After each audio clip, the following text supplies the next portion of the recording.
Nagaşımda kiyiktin kiyi sürdü. Bizдің ауылдың четінде киік үйір-үйірмей жүретін. Жезқазған мен Қызылорданың сайын даласында құралайларын өргізетін киікке ауыл адамдары да жаудай тиетін. Өйткені еті тығыз, әрі дәмді келетін жануарды бірі мүйізі үшін ауласа, енді бірі қыстай соғым соймай етін азық ететін. Біздің үйге де киік еті жиі келетін. Өйткені нағашым киік аулайтын. Ауылдағы тәртіп сақшыларынан қашып, әсіресе қысқы мезгілде түнгі уақытта алтаяқ машинасымен мылтығын 2-3 күн бұрын арнайы даярлап, әбігерленетін. Жорыққа даярланғандай әзірленетін, нағашыма қызыға қарап талай рет еріп кеткім келетін.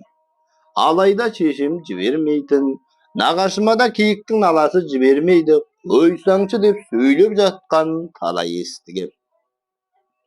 Сол жылы қыс қатты болып, ауыл сыртын жағалайтын киіктің үйірі тіпті көп болды.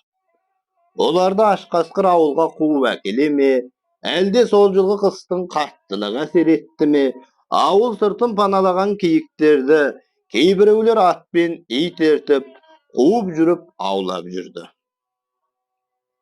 Ал нағашымның құдайы тіпті беріп қалды.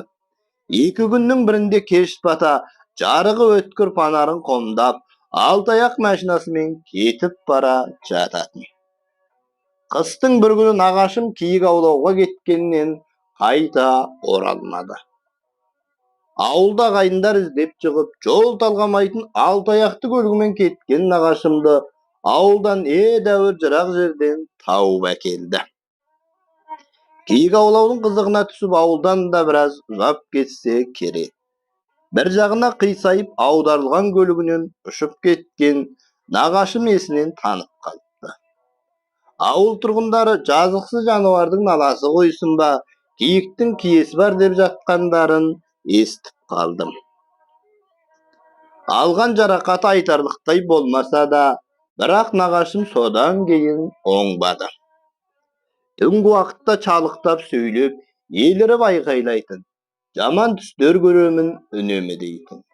Ал күндіз көзін жұмған күйі сұлық жататын. Үнемі бір түсті қайталап көремін. Киік келіп үйдің іргесін тарпып тұр екен. Мені көріп тұяқтарымен кеудеме шығып кетеді. Астында тапталып қиналып жатып оянам дейтін үнемі.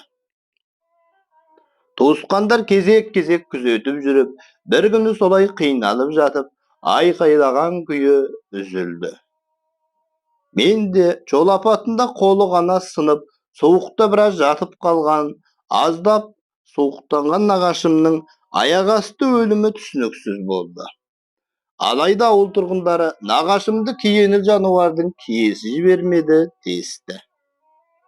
Айтпақшы, содан кейін өзара киіктің баласы құралайды асыраудан жарысатын кластастар киіктің баласын асыраудан қорқып қалдық. Қызық көріп асырағанымызбен көбінше байлап қойған арқанға немесе қораның тесігіне асылып қалатын. Асырауымызға көнбей өз-өзінен өліп қала беретін. Жануардың сырын түсінбейтінбіз. Үлкендер ол қалайда бәрібір өліп қалады, обалына қалмаңдар деген тыңдамай асырайтынбыз. Нағашымның түсініксіз өлімінен соң киіктің киелі жануар екенін, киесі жібермейтінін ұққандай болдық. Амангелді Аяп, Қызылорда облысы, оқыған Қабілет Бәденқызы, 2026 жылы ақпан.